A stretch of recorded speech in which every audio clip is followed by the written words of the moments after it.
I actually can fight. I do have fighting experience. I do have formal training. I earned black belts in 2 different styles of martial arts with it. I did bodybuilding. I did powerlifting. I have black belts in more than 1 style of martial arts. Batman was a martial artist. And if someone's going to force me into a fight, it's going to be me in self-defense, and I'm going to really, really, really hurt them.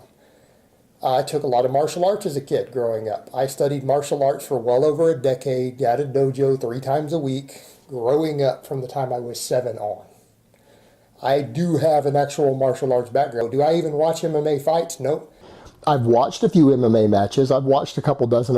I've had to do street fighting. I've been in bar fights.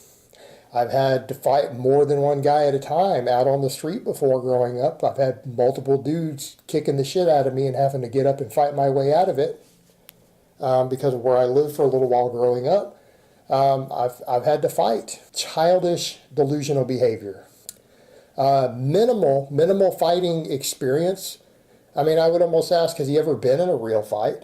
No, not really, and it's just silly to even talk that way. It's actually silly to jump up and pop off and say, when you have no formal experience, that you could fight someone who you know nothing about whether they have any training or not. You know nothing about their background. All you know is that they are stronger than you and they probably do more conditioning work than you.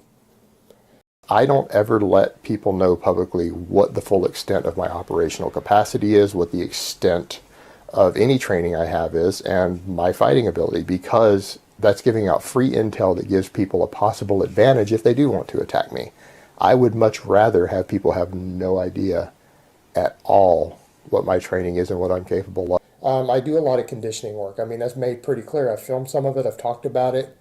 You guys see my lifting. I mean, it's a case of I'm literally twice as strong as Richard. And I deadlift over 600 pounds. You think I can't kill you with my bare hands? Think about it.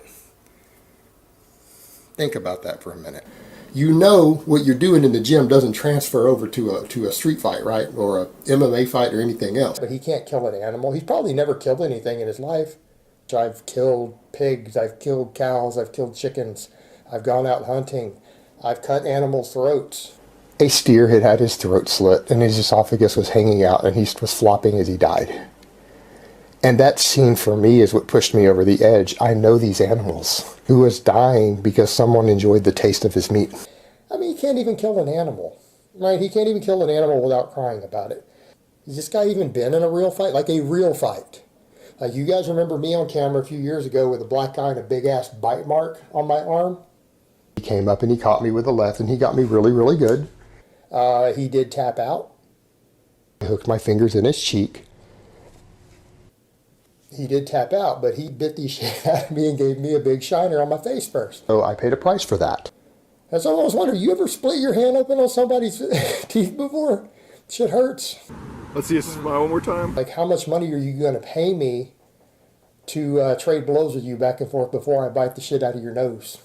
Nobody won this conflict. Everybody involved lost. And it's really kind of interesting that I'm going to talk about vegan gains in a positive light, because he and I have had our differences in the past. We've had our beefs in the past. We've had our back and forth. But at the end of the day, he is probably the realest motherfucker in YouTube fitness.